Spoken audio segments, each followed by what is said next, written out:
Welcome to our webinar, An Exploration of Persistent Identifiers, Use, Value, and Future. This webinar is part of the series Research Data Management in Austria, and the series is a collection of webinars and workshops that we started with in 2020. It is aimed at researchers and research support staff and is trying to support them with research data management, long-time preservation, and we are also discussing topics such as writing a data management plan. As I have already mentioned, we are recording this session and the recording is already in progress, and the slides and the recordings will be available in the FEDRA repository. You will also get an email after the webinar with all the links and information. If you have missed any of our webinars since 2020, or you want to have a look at a future webinar, you can find the recordings also on YouTube. I can now already start with the promotion of our next webinar, which will take place next week on the 3rd of May. And it is an introduction to Cybers Austria, hosted by the TU Graz. You can still register for the webinar on the Fair Data Austria website. Now let's have a look at what we have planned for today. Our first talk will be held by Alicia Gomez from the TU Wien, and it is an introduction to persistent identifiers with a special focus on the digital object identifier, the DUI. Next, we have a presentation on the Orchid ID held by Christian Gumpenberger from the University of Vienna. We then have a Q&A session with our first two speakers, where you are welcome to ask questions in the chat. We will collect them and then ask them during the Q&A session, but you're also welcome to unmute yourself. After the Q&A session, we will have a small coffee break of 5 minutes, and then following with another talk held by Sabine Neff from the TU Wien and Vanessa Erath from the University of Klagenfurt, introducing the Synergy project and how the digitization project is using persistent identifiers. We will then have another Q&A session, and then we come to the end of our webinar. I will now introduce our speakers and the organizing team for today. The organizing team consists of Vanessa Erath from the University of Klagenfurt, who will conduct the interview with the Synergy project with Sabine Neff. Then we have Madeleine Habich from the University of Vienna. She will be present in the chat, and she will be collecting your questions and your comments in the chat. And then you already know me. My name is Elena Fürst. I am also at the University of Vienna at the library, and I'm also part of the Synergy and the Fair Data Austria project. Now to our speakers. Our first speaker is Alicia Gomez. She is head of scientometrics and data visualization at the TU Wien Bibliothek, and she also manages the DUI Service Austria and the Orchid Austria Consortia. She has a lot of experience with support and training in research evaluation, metrics, and research data management. Our second talk will be held by Christian Gumpenberger. He has a background in library and information studies and veterinary medicine. He was head of the Department of Public Services and Reference libraries at the University of Veterinary Medicine, and he also ran his own information consultancy business. Since 2020, he is head of bibliometrics and public strategies at the University of Vienna, and together with Alicia, he also manages the Orchid consortia. Then in our last session, we will hear from Sabine Neff. She is responsible for the research information systems at TU Wien, and she is project lead of the digitization project Synergy, as well as the inter-university cooperation cluster Forschungsdaten, where synergies between the three projects, Fair Data Austria, ADLS Austria, and Synergy are bundled. As you can see, today's webinar is also a cooperation between the two projects, Fair Data Austria and Synergy. Before we start with our first talk, I would like to do a small poll where we want to ask you a question about persistent identifiers.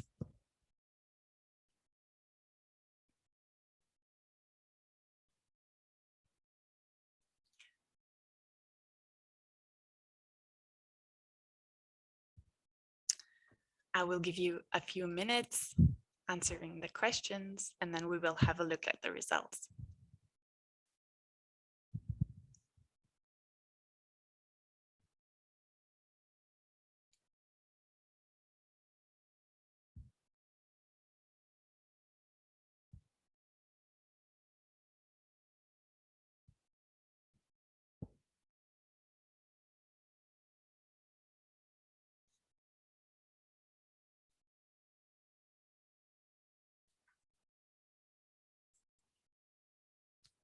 Okay, I think most of you have answered.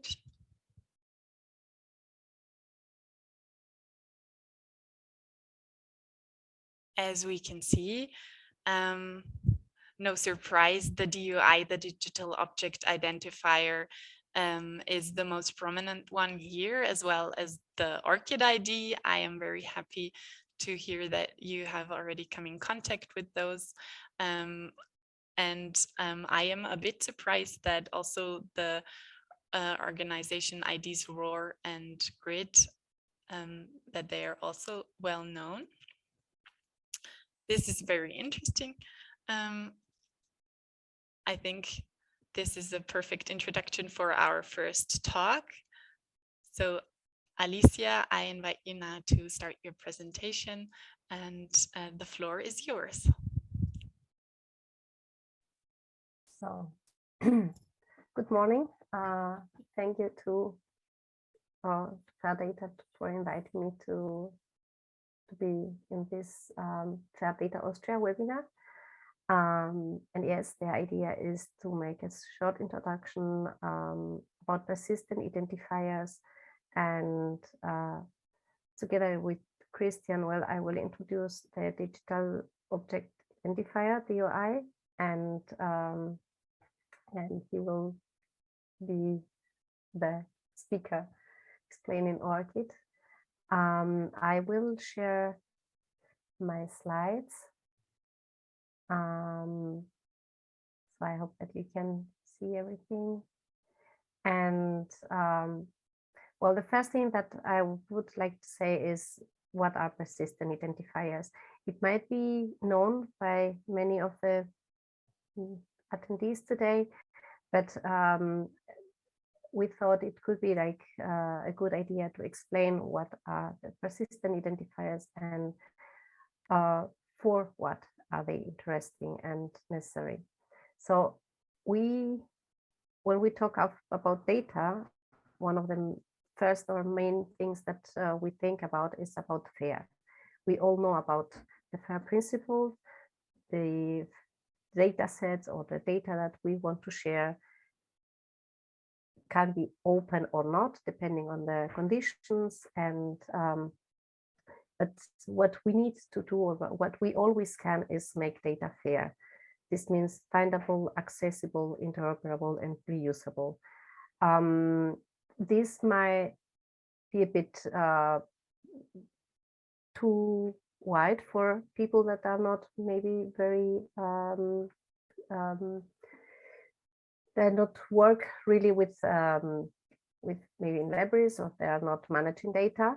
But what we can do is, so this is the idea, or from the Australian National Data Service, how can we make data findable? How can we make data accessible, interoperable, and reusable? This has to do with vocabularies, with interoperability, with quality of metadata, with repositories where we put the data, with licenses. But what we think, or the idea or the point where persistent identifiers are really very, very important, are crucial, is here. So with persistent identifiers, we make data findable, and this is a way also to connect different data sets with publications, data sets with institutions. As Elena said, we also have like different PIDs for institutions. And this is why we need, or one of the reasons why we need persistent identifiers. So what is a persistent identifier? Persistent identifier or persistent identifiers are permanent, unique, long-lasting reference. This means maybe we can have a person, and the person change the position or change the country. It might even change the name, but the persistent identifier stayed always the same. Same as with, for instance, objects or DOI, which is the main issue of my talk today. We can have a digital object identifier in a place with an URL, and this address can change, but the DOI would never change. So the idea is, if we use persistent identifiers at different levels, we can make easier to link and retrieve publications and research results, also link to authors, institutions, grants, funders, and many other things. So we know DOI is like the persistent identifier for objects. This means for outputs and publications, data, and so on. DOIs can be given by different agencies. In our context, the main ones are Crossref and DataCite. Then there are also persistent identifiers at institutional level. We have ROR, we have Ringgold, and we had GRID, but GRID is no more used. So it's like ROR took the place of GRID, so that from now on we will have like most important, I think they are ROR, these are, and Ringgold, which is a bit different because it's more, it allows more granularity for not only institutions, but also units, departments, and so on. And then we have Orchid for persons. And then we have, for instance, RIDE, which is a bit newer than the others. For research activities, we have also identifiers for funders. We have identifiers for project, for grants, and so on. So also we are starting to work with PIDs for instruments. So the landscape of PIDs is not only about DOI, ORCID, and ROR, but there are also different persistent identifiers that are already in use or that are emerging at the time. So this is something that we should also consider. So the benefits of PIDs are that they allow us to link and retrieve research results, link authors, institutions, and everything. And the most important is that they are essential to make data fair. This is also the idea or the context of this webinar. Only a short slide for the ones that still don't know ROR. ROR is also like Orchid or DataCite is a community-led project, and this every institution will have a ROR or should have a ROR, and you can also check where you are working or where you are working for, or which institutions are you collaborating with, and so on. And then you should, or you would be able to use ROR as a persistent identifier for your institution, because sometimes there's also the same problem.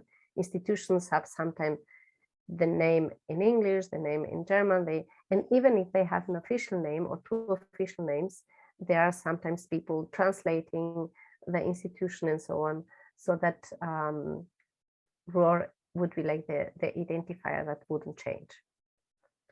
I added this video. I'm not showing that now, but you will be able to see in the slides. It's about, it is from the project Freya, that is already over. But this video is very interesting because it shows how different persistent identifiers are linked, and also the objective and the function of those identifiers. And what is a DOI? Well, a DOI is a digital object identifier, and the idea is it should be unique to represent the location or to represent an object. This can be several things. This can be even software. This can be, you know, you have like different types of outputs or documents or data sets.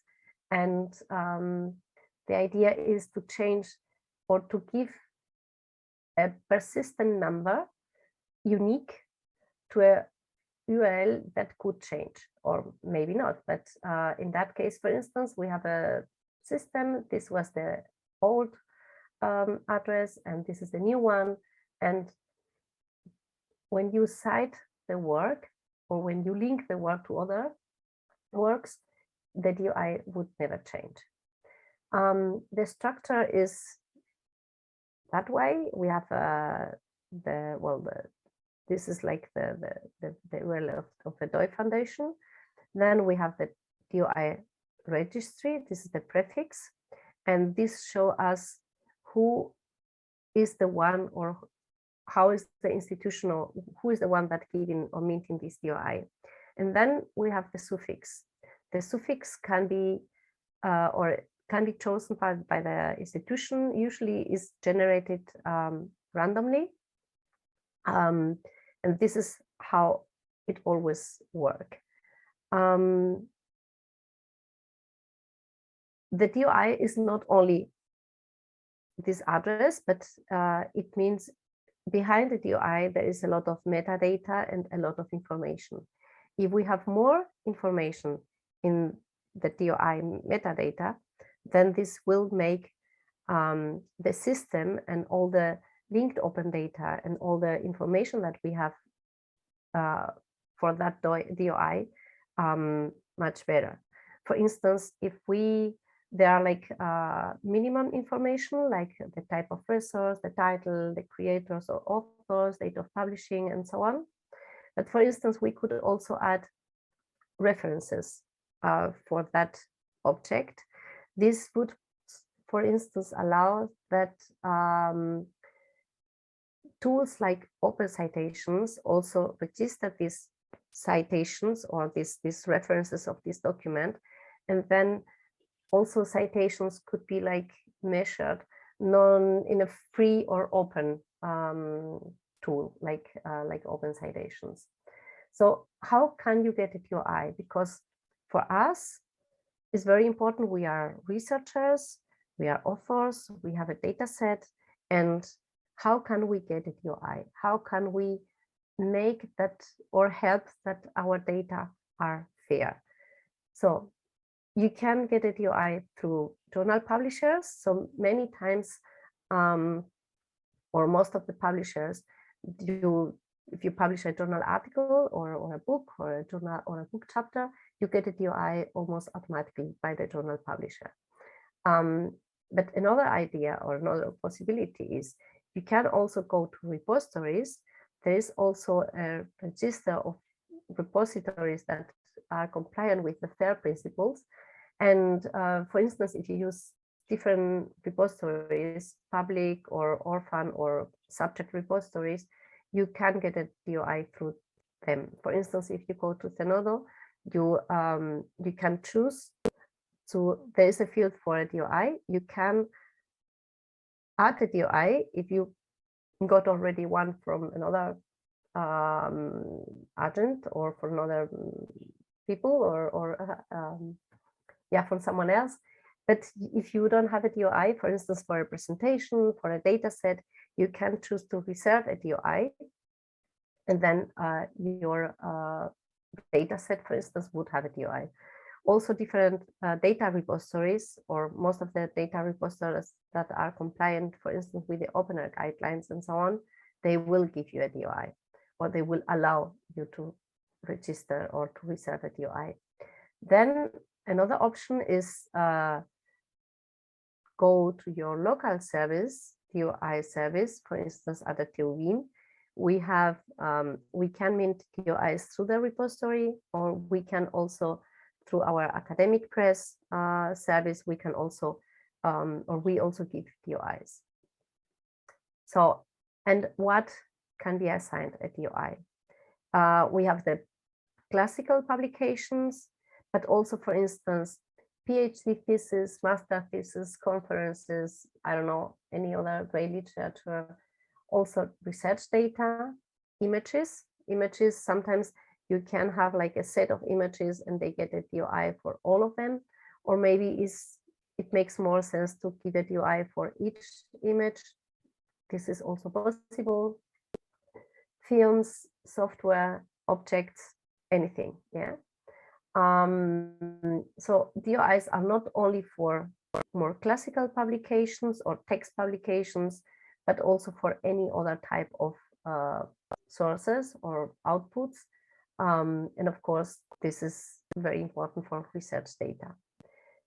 The benefits are that you can make, so DOI makes your data citable. It also guarantees the long-term archiving and also the retrievability.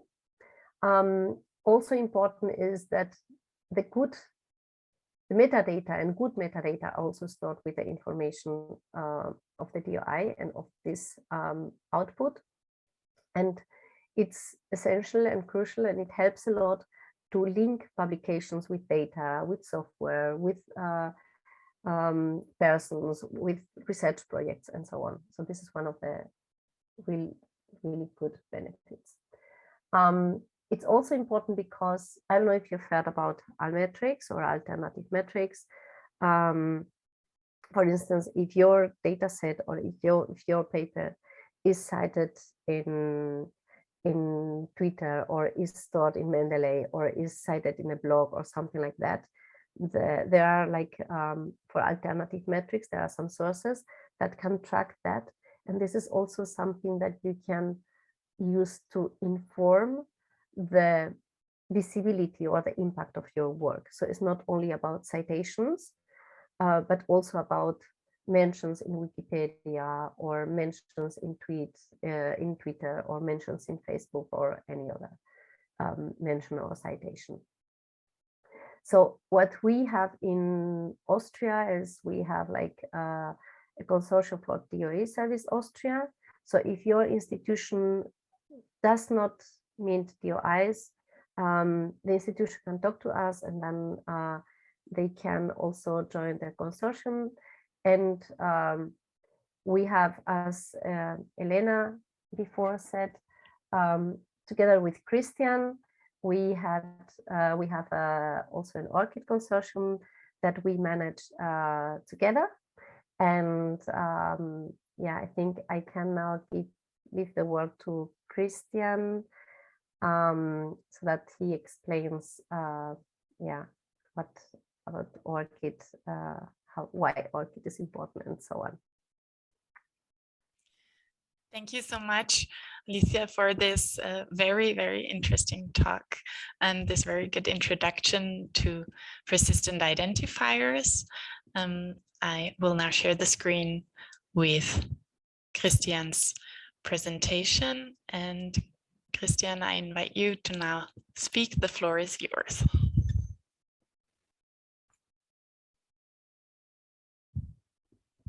Hello, everybody. Thanks for joining today. Thanks for the invitation to speak here in this webinar. Thanks to Alicia for setting the floor, and I will now pick up where she stopped. And my talk is about Orchid and the digital identity as a researcher. Next slide, please.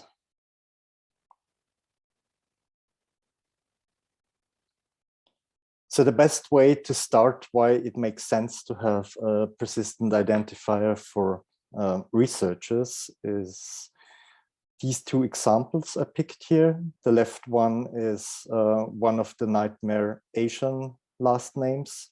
There are not too many, but many people share the same last name, and it's very, very difficult to distinguish between authors. But the same can also happen in Western Europe. We have this classical example of Müller, or it could be a Meyer, or it could be a Steiner, whatever. Many, many people share exactly the same last names and first names, and often or sometimes even share the same subfields or disciplines. And this is really cumbersome in disambiguation. So as I say, most names are not unique, but ambiguous. Next slide. But there is a solution. We have a service, an organization called Orchid. The acronym stands for Open Researcher and Contributor ID. And it's a non-for-profit organization. It's international, it's interdisciplinary, it's open. And it really wants to provide a unique identification for researchers. The idea of having a unique number for a person is not so new. Everybody has a passport number, security, social security number in HR systems, but it's definitely quite new in research and in academia. Orchid ID is the identifier. It's a 16-digit code, and it really helps to uniquely identify all authors and contributors in academia. Next slide, please. And when we say persistent, it's really persistent. It's like a faithful and steadfast companion throughout your academic career. You can apply for it at any time, but mostly as a young researcher, stage of your PhD, it will accompany you throughout your whole career until you retire. And it does not really change if you get married or if you change your name, if you change positions, if you migrate, it will always be there and be the same. Next slide. Orchid puts the researcher at the very center and connects all the relevant stakeholders. The most important ones are on this slide here. We have the employer, of course, we have different funding bodies, and we also have to interact with publishers on a regular basis as a researcher. And Orchid and your Orchid record really makes it possible to share data, to transfer data in both directions with your stakeholders. Next slide. What does it mean for a researcher as an individual? Of course, you gain more recognition, you can improve your discoverability, your visibility of all your research and research outputs. It's also nice for you because you save a lot of time spending on administrative tasks, on re-entering data in different systems. And of course, it creates an easily shareable record you can use with all the different stakeholders you want to do. For the institutions itself, it's also a win-win, because if one person, if one individual affiliated to a institution is more visible, of course, overall the institution gets more visibility, and a lot of efforts for administrative tasks can be saved, because these systems make everything interoperable. It's easy to share data, and you can maintain links with all your affiliated researchers, even if they have left. Next slide. In the meantime, Orchid has become truly a standard for whatever you want to choose, for research institutions, for platforms, for publishers, for research tools, for libraries, any service you can think of. I have put a few on the slide representing repositories, DOI providers, bibliographic international databases, funding bodies. You name it, all of this is important in academia, where you have to communicate with different stakeholders, and Orchid provides the basis for this. Next slide. So let's have a look what an Orchid record looks like. It's nice in the overview here. This is the public view, what an external person would see if you have an Orchid record. There is a sidebar on the left-hand side with the Orchid ID, then a part where you can enter connected websites or links that are important to you, or you might have other personal persistent identifiers like Scopus ID or Researcher ID, and you can enter keywords that are relevant for your field. The main part of the Orchid record has your name, where you can also enter all the name variants you have, a short biography, and there are several activities or sections in an Orchid record that can be populated with data. There is an employment section, an education qualification section, invited positions and distinctions, membership and service, works, and peer review. We will then mostly focus on works. Next slide, please. Once you have set up your account, you can manage everything and edit everything. So wherever this edit button is, you can do whatever you want and change information there. There are account settings where you can really set your preferences.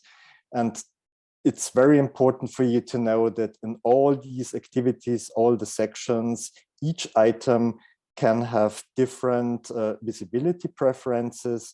Of course, it makes more sense when you want to be visible for the outside world to allow access to everyone, but you could also restrict it to only trusted parties, or you could say, no, I want to only see it myself. It's all possible on the item level. Next slide.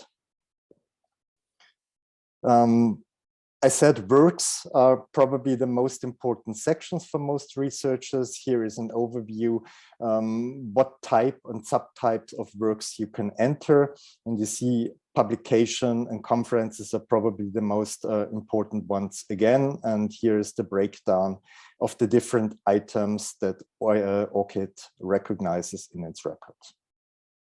Next slide.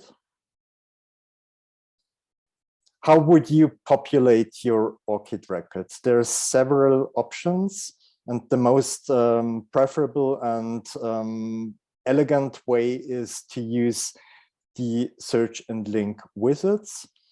Orchid gives you a list of platforms, services, databases where you can choose from, and you can allow these services, these platforms, these databases access to your Orchid record. You set this here. This is the example here was Scopus. You authorize the access. Next slide, please. And once you have set up a trusted source, a trusted partner you want to connect your Orchid record to, in the background, you can automate the exchange of data so that you don't have to worry about, and the systems do it automatically by themselves. Next slide. Of course, there's other opportunities to populate your Orchid record. You can see here, you could enter IDs on an item level, like an archive ID or a DOI or a PubMed ID. There is the option, if you want to populate your Orchid record with a bunch of records, with a list of records, then of course you could also import a BibTeX file. And next slide. Last opportunity, of course, is always you can enter a work manually, but this is the least preferable way because it's the most cumbersome way. Next slide. Of course, you can always manage everything in your Orchid record. Let's stick to the works section. Managing your works in Orchid is also easy. There are different kinds of actions you could take, like combining works. If you have the same entry from different data sources, you could combine them. You could export selected works, or you can choose to export all works to a BibTeX file and to reuse it in other systems. You can, like I mentioned before, set the visibility settings and preferences on each item separately. And last but not least, you can also delete works if you want to remove them from your Orchid record. Next slide. The same, of course, is true for all other sections, activities I mentioned before. So there's always buttons to add different educations, qualifications, invited positions, distinctions, fundings, memberships, whatever you want. It's more or less the same principle, the same way to manage and to populate. Next slide. I get it from the poll at the beginning that most of you are familiar with Orchid already. So most of you will already probably have an Orchid record. If not, you can register for free from the Orchid website. The links are included here. It's really straightforward process. It takes a few minutes and it's very easily and quickly done. Next slide. Of course, you might be in an institution where there's already an existent FIS or CRIS system. Then it might be possible, like here in the example of the University of Vienna, we use PEER, that it's possible to either create an Orchid record within the CRIS system, or if you already should have an Orchid record, you could link it to your CRIS system. Next slide. Last but not least, a remark on Orchid and Google Scholar, which comes up very often in talks and in trainings. Can I link my Google Scholar profile to Orchid? No, there is no direct way, but there is a kind of workaround. You can go in your Google Scholar profile, if you have one, and add the Orchid ID as the homepage in Google Scholar profile. This way, it automatically makes Google Scholar aware of your Orchid record, and it's easy for them to identify works in your Orchid record and add these to the Google Scholar registry. It's not as elegant as directly linking, but it's a workaround that you can still use it in combination with Orchid. Next slide. So if we wrap up all the advantages in a nutshell, using Orchid, having an own Orchid record will definitely increase your discoverability, your visibility as a researcher, visibility for all your research activities or research output. Of course, in the whole academic publishing system, it will give a better overview of your data, of your publications. It will allow you to do better networking, better exchange, better cooperation within all this very difficult academic communication processes.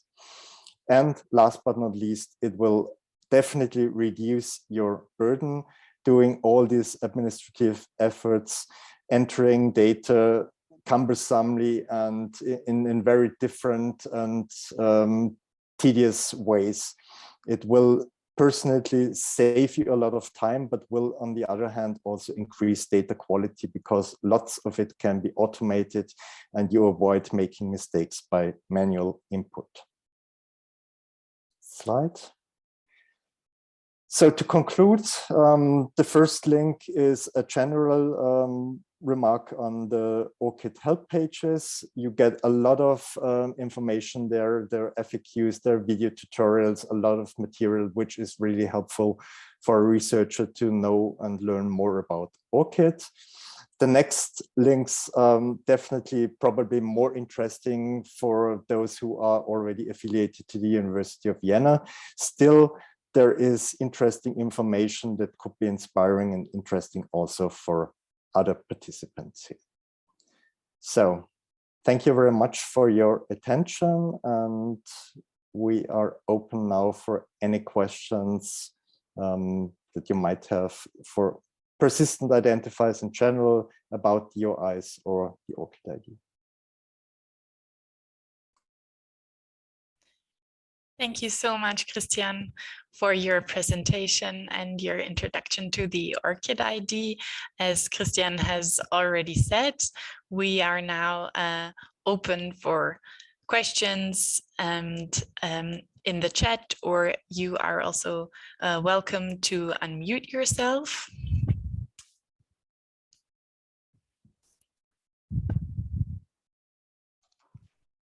The chat is quiet right now, so I would start with a question for Christian because I'm interested. You said researchers could save time with the Orchid ID. And my question is how so? Do you have an example? Well, we all know that we have to enter data in different systems. Many of us are required to enter it in a CRIS system or some other research documentation system. If one already has a well-populated and well-curated Orchid record, these data could easily be pulled and just synchronized and imported into a CRIS system. On the other hand, if the CRIS system allows the exchange in the other direction, you could also add important publications or other information like affiliations to your Orchid record, which comes out of the CRIS system. So it's a win-win. It can work in both directions. But also people might use, let's say, people want to apply for grants or for, I don't know, for another position, or might use CVs for evaluation, whatever, then it is helpful to always have a well-populated Orchid record with all your research activities, publications, which is easily shareable and presentable. And these are only two examples where researchers really can save time and don't have to come up with entering it in many systems manually all the time, or to create CVs from scratch, but can just use what's there. And it's kind of always shareable and always up to date if you really curate it. So there's not too much to do for researchers to curate the Orchid record. Most of it is done automatically if you allow so. And in comparison to systems where you have no functionality like that, like people spend a lot of time, I don't know, in ResearchGate or academia either, which are proprietary systems, there is not that much benefit to get data which has been entered there easily out of these systems. For Orchid, that's not true. Thank you. May I add something? Because sometimes also a good idea with Orchid is, for instance, if you apply for a grant for the FWF, you have to select a short number of publications that researchers would like to show their whole career. So the good way to do this is through Orchid, because in Orchid you can have everything, not only the publications or research outputs or data sets, but also other research activities or other interesting activities like reviewing and so on. And You can also connect, for instance, if you would like to show also through this link also your profile in other proprietary systems like ResearchGate or other specific databases, subject databases, or for instance also Scopus or Web of Science and so on, you can also put the links to those databases. This makes that anyone then that is assessing your research can have a look of these 10 publications, and then for more information you are allowed to send only one link or one profile. You send the Orchid profile and there is everything there, yeah, because you can have all in one. And if someone would like to know, for instance, how many citations you have, and you link your Scopus profile to, or your Dimensions profile, or your Web of Science profile to Orchid, it's only one click, and the reviewer of the grant application, for instance, could go and check that. If you put your ResearchGate profile, you don't have those options. It's only is very limited in comparison. Sorry, I don't know. It was not Orchid my subject today, but oh, thanks, Alicia. Yeah. That's very important. So I think that the major advantage for Orchid is that it's independent and you can link to all these different systems, and it's kind of a one-stop shop for funding bodies, but also for research administrators, and you can easily jump from one system to the next. But Orchid is like the landing page for a researcher, and you can show all what you have done, all your things that you really want to show off in your academic life. It's easy to share this way.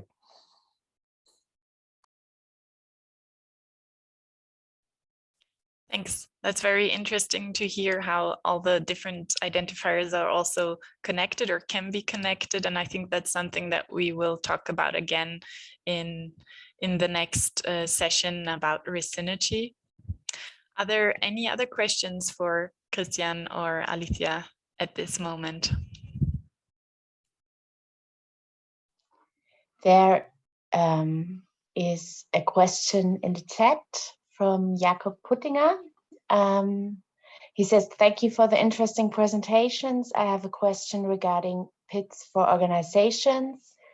Can ROR, Ringgold, etc. handle subunits of organizations too?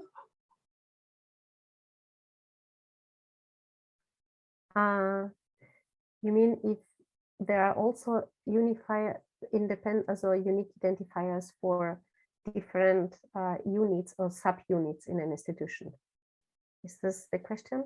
Yes. I think that's the question. Yes. As so far as I know, RAW at this moment can only have the very top of the hierarchy, but I think they also have plans and think about how they can also use depict the subunits better and reflect the hierarchical order. But at the moment, I think we're not there yet. I think it's just the main affiliation at the very top.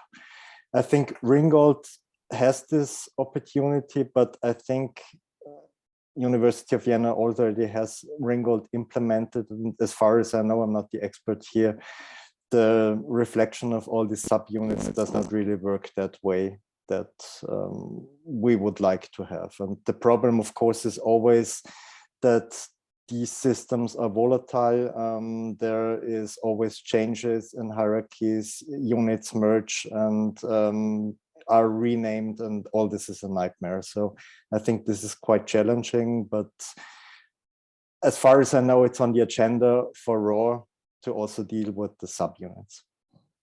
But Alicia, you can add if you have further information. Yes, I agree with Christian. So Ringgold allows to have subunits.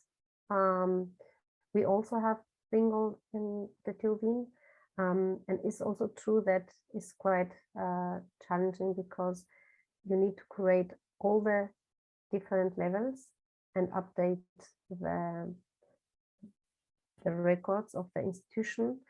And usually if you make changes, you don't have to pay. But if you have new subunits or new units, you have to pay. So it's also not, ROR is for free. There are also some options to sponsor ROR because they are also, I think, considering like how to get funding. But at the moment, for now, ROR is for free, and Ringgold is something where you have to pay. It's also used by several publishers, or by many publishers.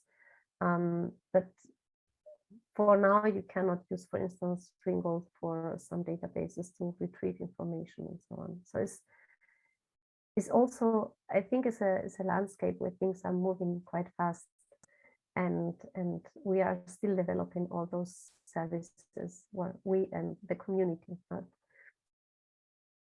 I also add the URL for Ringgold in the chat so that anyone can have it.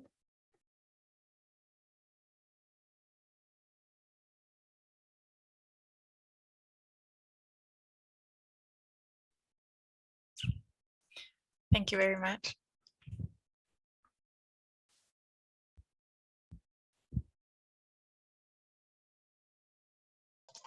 We have another question in the chat from Lukas. He says, thank you for your interesting and insightful presentations. He has two questions regarding PIDs for resources other than publications like computer software, language, corporate, etc. Based on your experience, would you recommend any particular service or way to obtain DOI in such cases? And second, is Zenodo platform open to everyone, individual researchers rather than publishers? So the first question was, based on your experience, would you recommend any particular service or way to obtain DOI in such cases? I think, well, if you go, I will share, there is a register where you can search, I'm searching that now. You can, on one side, search here for in-retrieve data for repositories. There is also there's also another directory where you can, I cannot find it now, but I will put it in the chat afterwards. There's also a directory where you can search for repositories that allows you to mint a DOI. And also Zenodo is, Zenodo is open to everyone. It's what we call an orphan repository. It was developed by CERN together with OpenAIRE, and anyone, it doesn't matter if you are an individual researcher, if you're in a group, if you are not really a researcher, but you want to publish some academic or some information presentations or so on, you can put it to, you can use Zenodo, no matter where you work or what you do. And yeah, I will search for this other place to search for repositories, for fair repositories, and share it with you. Okay, but usually many of the main data repositories gives you, yes, thank you, data repository finder from data side. Yeah, thank you, Ulrich. Sometimes it's difficult to talk and to search at the same time. So there you can find which repositories allows you to get a DOI. Thank you very much for this answer. Sorry that my question was too detailed, right? But thank you so much. I cannot hear you. Can you please repeat, Lukasz? Okay, thank you.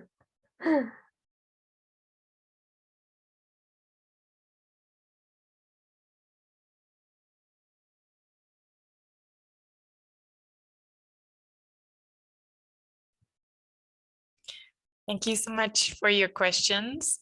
If there are no further questions, then I would propose that we move on to the coffee break. We have now an 8-minute coffee break, I suggest, until 5 minutes past 11. And move around a bit, get yourself something to drink, and I am happy to see you again at 5 minutes past 11 for the next session about risk synergy. If you have any further questions, we will have another Q&A session after the next presentation. And if you come up with any questions, please post them in the chat. Thank you. You can post them anytime, so we will keep an eye on it.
Welcome back. It's 5 minutes past 11, and I hope you have had a nice and refreshing break.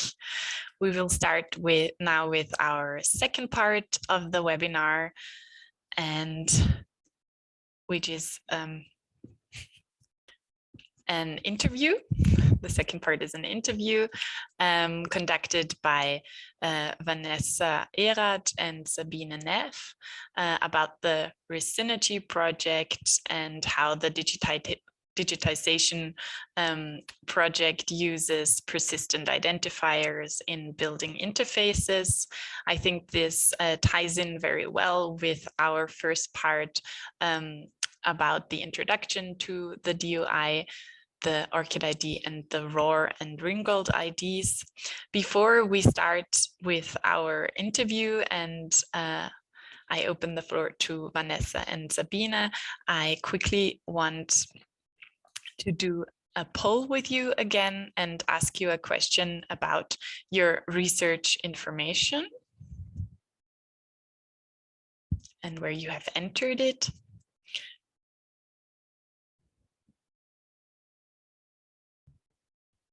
You should now see the screen with the questions, and I give you a few seconds to answer.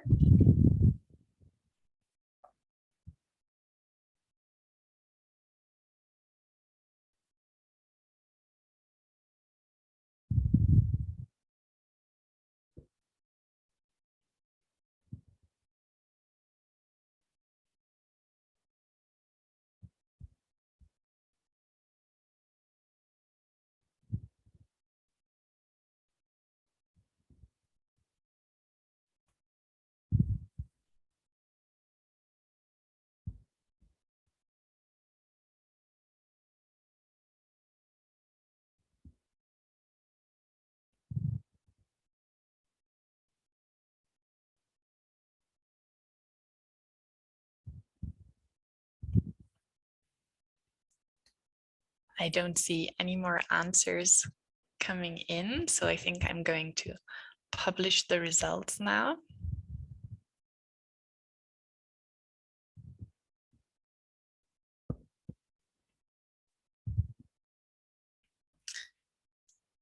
Okay, that's very interesting. So we can see that very popular is ResearchGate, which is one of the research social medias, but a lot more popular than academia.edu. And also a lot of you are publishing their research information, entering their research information into the CRIS system, the research information systems. We also have a lot of people entering information on personal websites and home pages, and also on LinkedIn. And it would also be very interesting to know, this is maybe something that we can touch on in the Q&A session, if you are entering your research information twice or 3 times, or if you have linked systems. So now I hand over to my colleagues, Vanessa Erath and Sabine Neff. The floor is yours, and I am very excited to hear more about the Resynergy project. Thank you, Elena, and hello everyone from my side as well. We want to shake things up a little bit, and instead of giving you a presentation, we would like to introduce you to the project Resynergy by way of an interview with our project lead, Sabine Neff.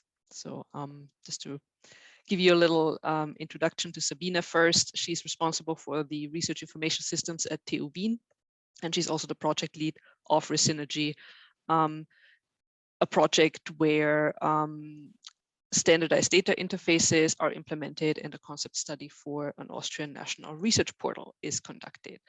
So these are topics that we would like to go into a little bit more detail now. But let me start off, Sabine, by asking, what is Resynergy? So what's the project about in a nutshell? In a nutshell. So thank you. First of all, thank you for the introduction.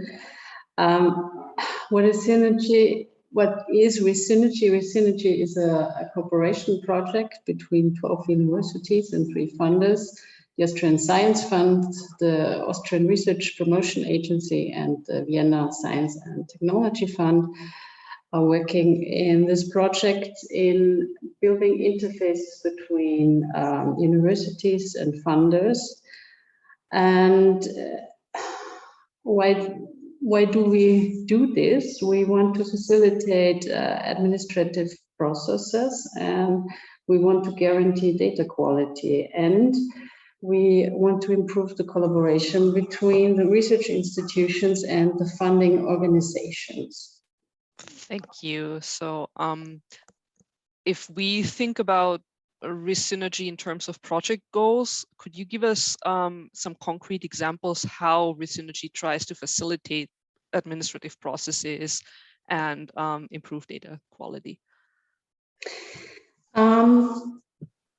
We build standardized interfaces between the funding organizations and the universities for data within the project life cycle. This means that we standardize metadata information about the research projects and also publications or project outcome. And by doing this, we create open metadata standards, which can be used in a lot of ways after this project and also within this project. And I think this gives quite a big benefit to data quality, because at the moment in Austria, there are a lot of systems used by the universities. I don't know exactly how much research information systems Austria has in altogether, but they're quite a lot. Some of them are more popular, some of them are smaller and not really used within other organizations. But the problem of all of them is that they collect information, and this means a lot of work for the researchers, but they can't exchange these informations with others. You can compare the information from one university with the information from the other university. And that is also a problem for the funders, because they also have in their interest that researchers don't have a lot of effort with filling in information in various systems, but that's the case at the moment. So we create this open metadata standards, and the interfaces and the metadata standards are the first part of the project, but we also want to use this research information, which can lead to a real picture of Austrian science competence. We want to use this to show it also for within a national research portal for Austria. That sounds highly interesting, and I particularly appreciate that you highlight that one of the main problems is that researchers spend so much time entering data into different systems in different places. And this reminds me of something that also came up in the presentations earlier.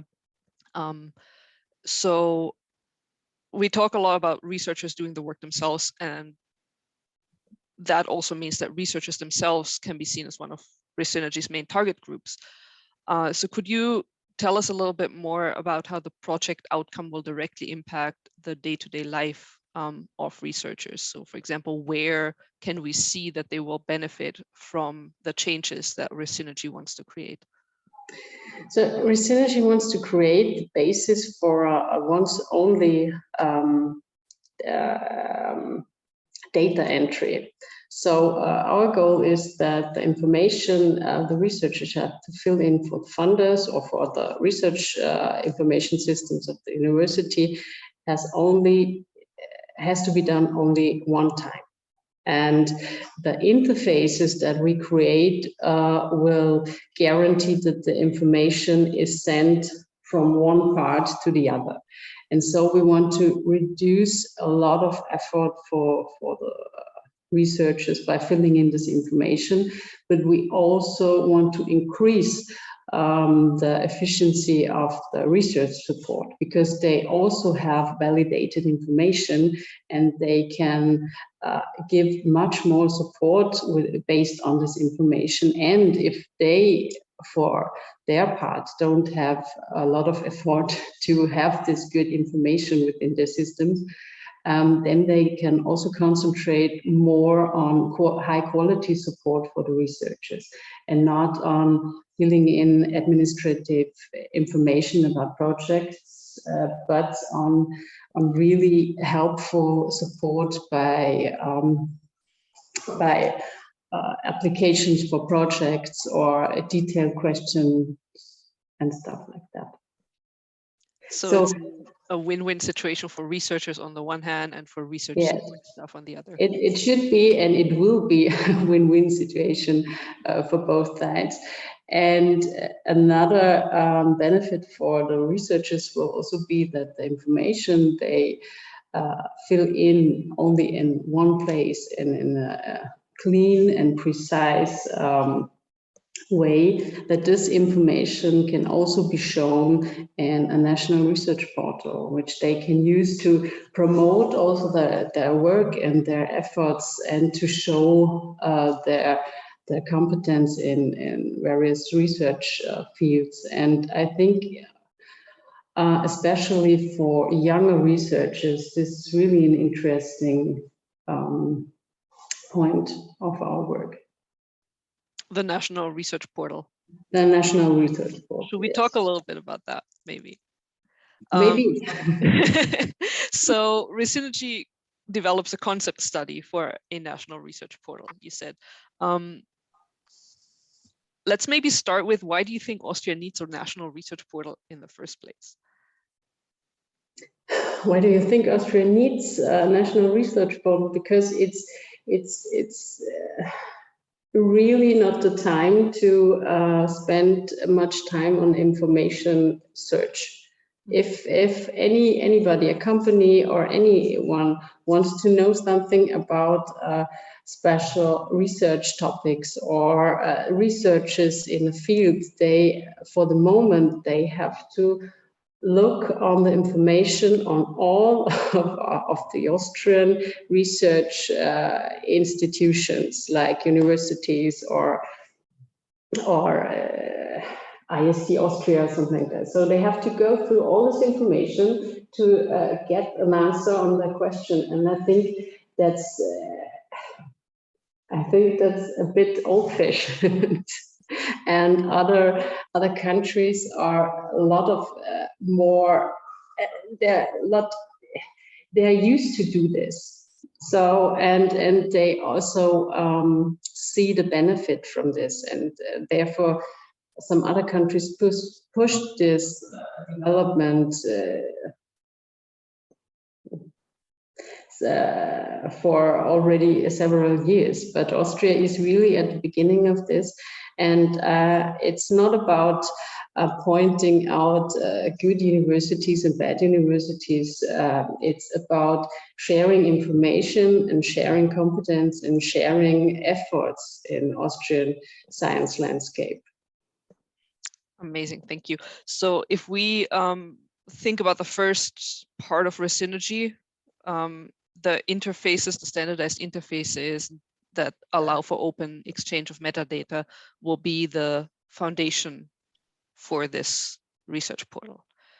But not only the interfaces. I think a research portal could also be a really good hub for information, for research information, because there are a lot of projects, networks, services already in Austria supporting research, but you don't know them, and you don't have an entry to get this information. So the National Research Portal, as we see it, yes, could serve as an information hub, as a kind of one-stop shop to get information about research projects. Information supports networks, whatever infrastructures, core facilities, for example. I think there are a lot of topics where Austria needs this collaboration, and because we are too small and there's not enough money to develop 22 systems for each university. So we have to collaborate in these topics, and I think a national research portal would give a great help to fulfill this goal. I think hub is a really nice keyword that we use here, because it reminds me of something that Christian said about Orchid in his presentation, and that was that Orchid can be the landing page for researchers, drawing information from other places. So maybe this is a good segue to circle back to persistent identifiers a bit. Could you tell us about the role of persistent identifiers in Resynergy, perhaps? Because we now know that they are hugely important for researchers in their day-to-day life and in the way that we can connect research information in different systems. So how do you take persistent identifiers into account in a project like Resynergy that aims to create interfaces and a national research portal?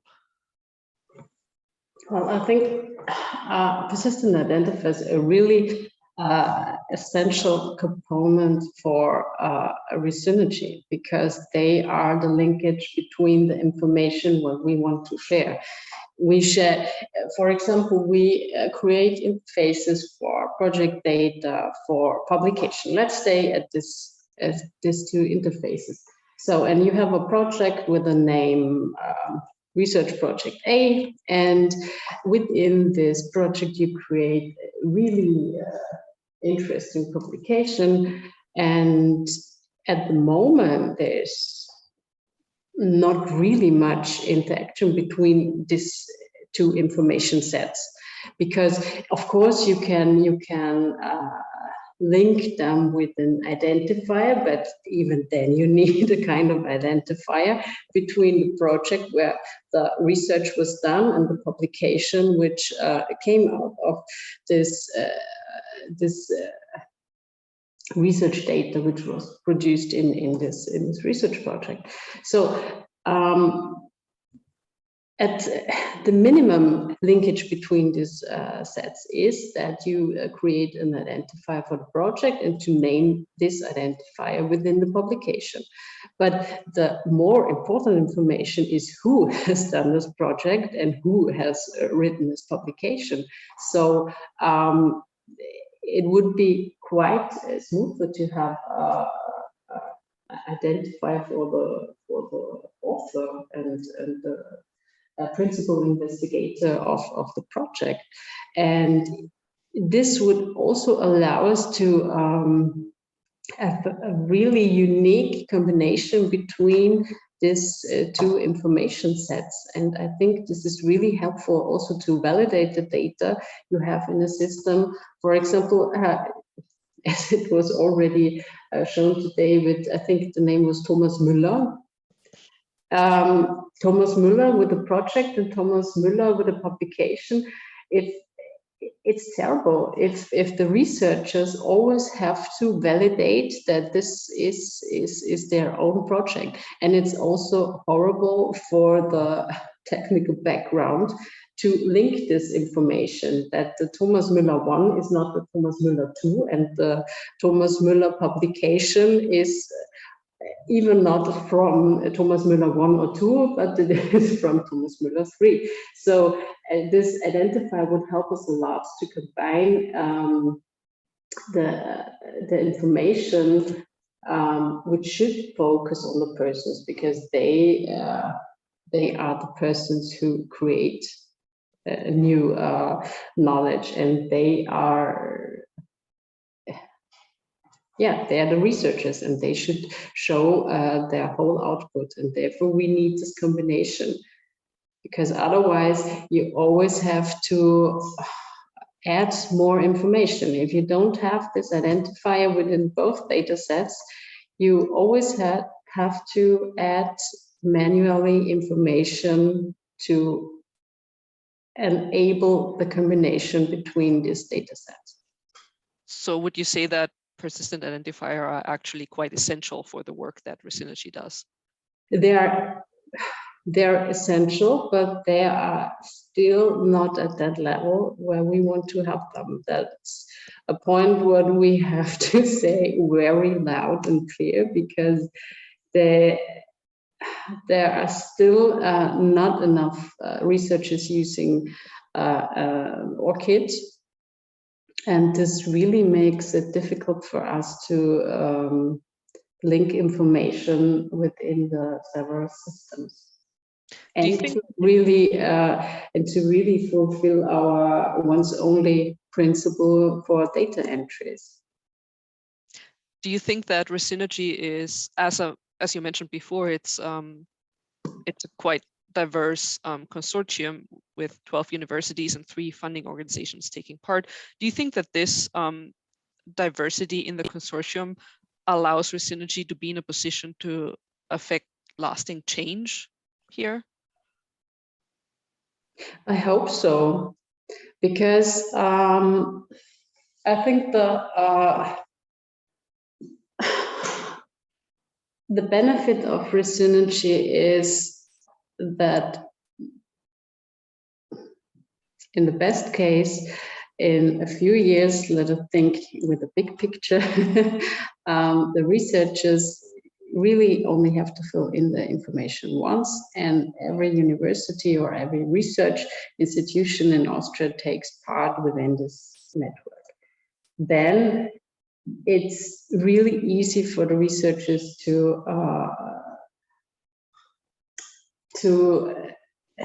provide the used information and to have more time for their research. But if there's still information missing, this big picture also doesn't work. So we hope that we can show the benefit of this linkage between data sets and the people use it. They don't have, maybe they also don't have to use the full possibilities Orchid provides. That's more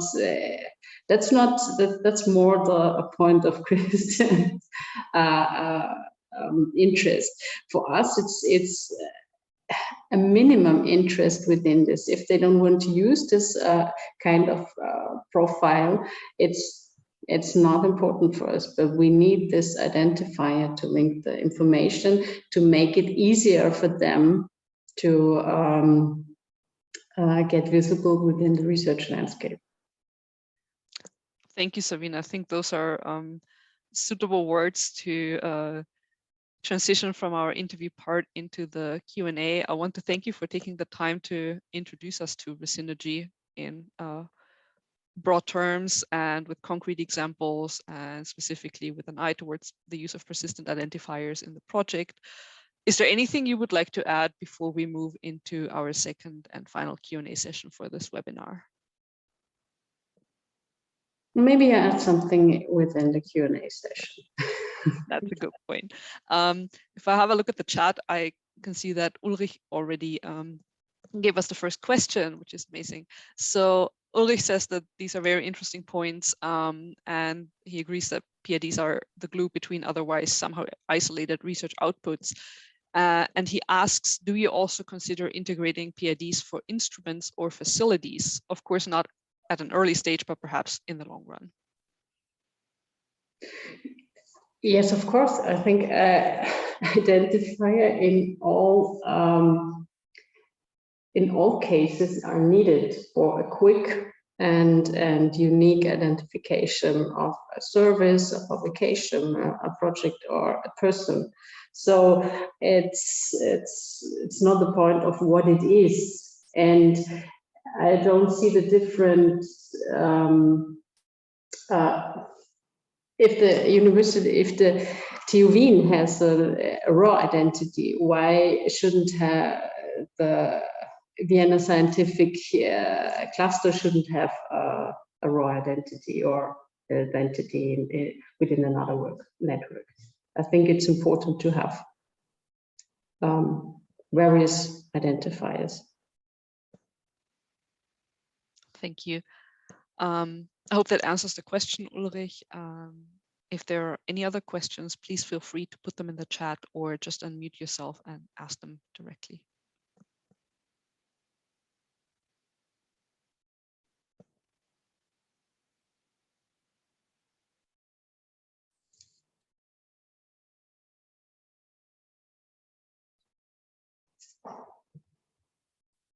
If there are no other questions at the moment, I would actually have one for you that kind of feeds off of Ulrich's question, because I find this highly interesting.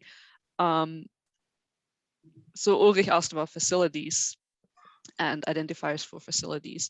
And you mentioned that in Resynergy, we look at different work packages like project data, publication data, but we also look at organizational data. So Aurora and Ringgold will be two PIDs for organizational data. And something that came up in the earlier presentations as well as a question in the chat was that how are subunits reflected in persistent identifiers like ROR and Ringgold? And I know that we came across the same question in the work of Resynergy.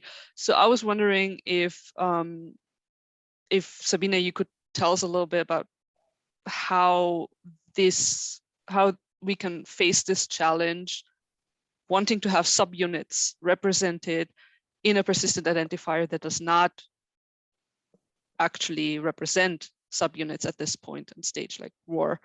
Do you think that Resynergy is in a position here to affect any change in this by reflecting the needs of multiple organizations and institutions?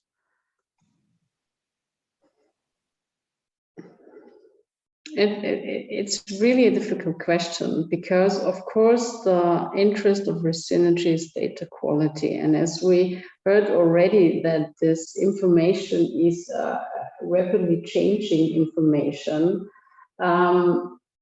it's a bit difficult to answer with yes. So I think we have to see it from two directions. We have to secure unique information. At the moment, this is on the organizational level, on the top level. But it's, I don't think there's a problem in also showing other structures if we clarify that this information is maybe not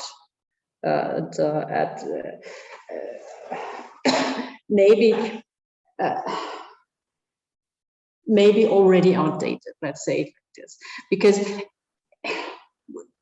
I don't see the chance that we have information which is future information. The problem would be the outdated information. If we make it clear that this is additional description of an organization, which is not completely reliable, because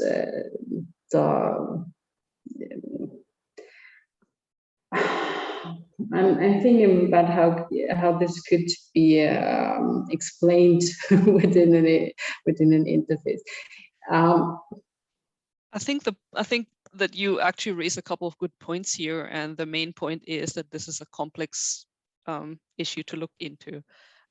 Maybe we can point it out with further information, and I think then it's also possible to show additional structures, and but we really have to make clear that these are additional information which are temporarily changing. Thank you. Going into a different direction with another question now, Jakob asked in the chat, he'd be interested in hearing more about how the interests of researchers are reflected in the National Research Portal. So do we collaborate, or does Resynergy collaborate with researchers, for example, with opinion polls to determine their needs for a national portal? course we do. The goal of Resynergy is to make the life for researchers easier and better. So we, of course, have to focus on the benefits for researchers and on their needs.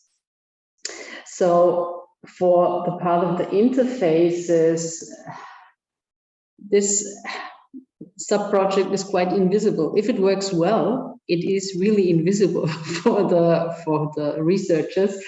What makes a success maybe not seen, but we know if we reached the goal that it comes invisible for the researchers, that there is so much information in various systems about their work, then the success of Resynergy is for us visible. But within the research portal, it's essential that researchers also see their benefits. That's a completely other project goal. So what we do at the moment is that we identify the various stakeholders of the research portal, and of course the researchers are one of the most important of them. Not the only one, but one of the most important. And based on this information about our main stakeholders, we're creating questions, and we want to do to get information about the needs of the researchers. So,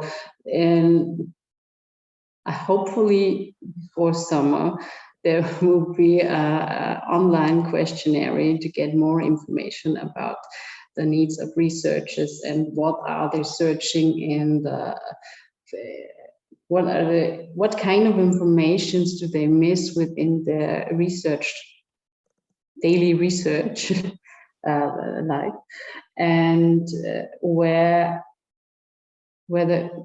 how can we help them in finding the information they need.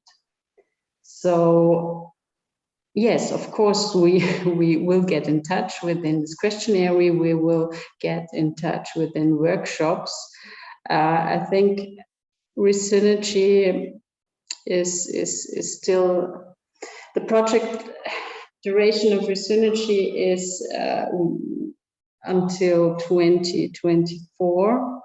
And the first 2 years were very essential for the technical background and for our analysis. And now we are in the position that there are already results to show that there are already ideas to share with the researchers, and therefore it's now the time to get in a tighter touch with the researchers as we had it until now. But of course, there will be interaction with researchers. Thank you. I think Patricia's question in the chat goes in the same direction. She asks, is there a mailing list that researchers can sign up for? At the moment, we don't have a mailing list, but that's a good point. Maybe we will think about it. But we have a website. So as Vanessa, you could put it in the chat. Thank you. So we are happy if you get in touch with us. There's also an email address. It's Resynergy@TUWien.at. So we are really happy to hear about you and to get in touch with you and your ideas about the National Research Portal and interfaces and persistent identifiers and many other topics around these questions. Maybe a small follow-up question to this, since you mentioned next to the questionnaire workshops as well. Is there any upcoming events that are planned that researchers and interested people could participate in?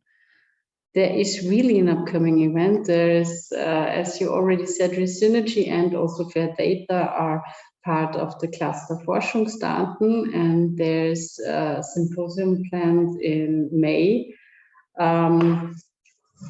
Maybe you can put in the link in the chat. Thank you very much.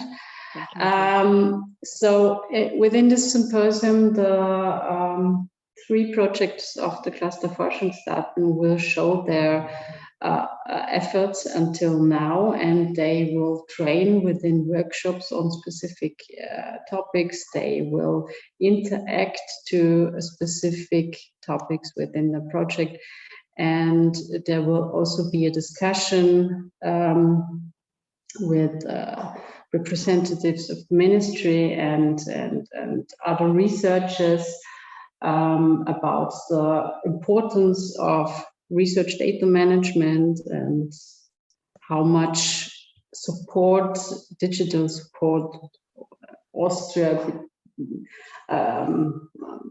or Austrian research needs for the future. And I think it would be a really interesting event, and we would be happy to see many of the listeners today within this setting. Thank you, Sabine. Are there any other questions at this point? Jakob is asking if the event is taking place online.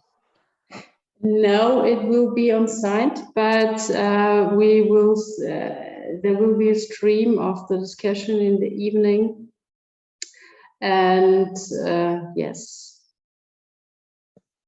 So an on-site event, that would be an on-site event, a rare occurrence these days, but a real nice opportunity to maybe see some people that are participating today in reality and face-to-face for real. So if there are any other questions, please feel free to also unmute yourself and ask or put them in the chat. Otherwise, I think at this point, I would be happy to wrap up our little information excursion about Resynergy.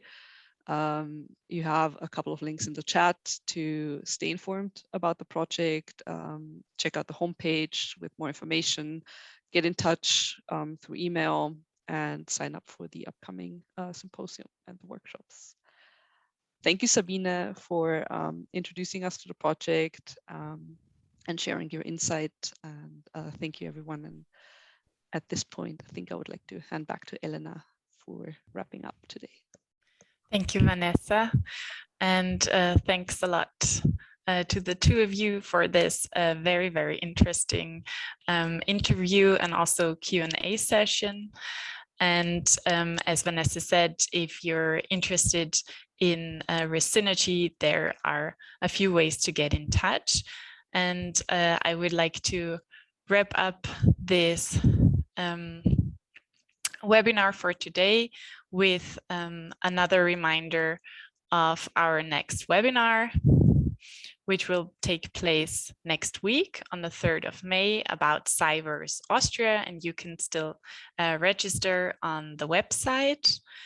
And with that, I thank you very much again for this very interesting webinar. Thank you also to Christian Guppenberger and Alicia Gomez, and to Sabine Neff and Vanessa Erath. And thank you also to Madeleine Habich for moderating the chat. As you can see on this last slide, you can get in touch with the three of us about the webinar. If you have further questions, we will also send you an email with the link to the repository and with a link to the YouTube channel for Fair Data Austria. And there on this last slide, we have also linked the 2 websites for Resynergy and Fair Data Austria, who are part of the cluster Forschungsdaten. So thank you very much for today, and I hope to see you all again in another webinar or at the symposium in May. Goodbye, have a nice day.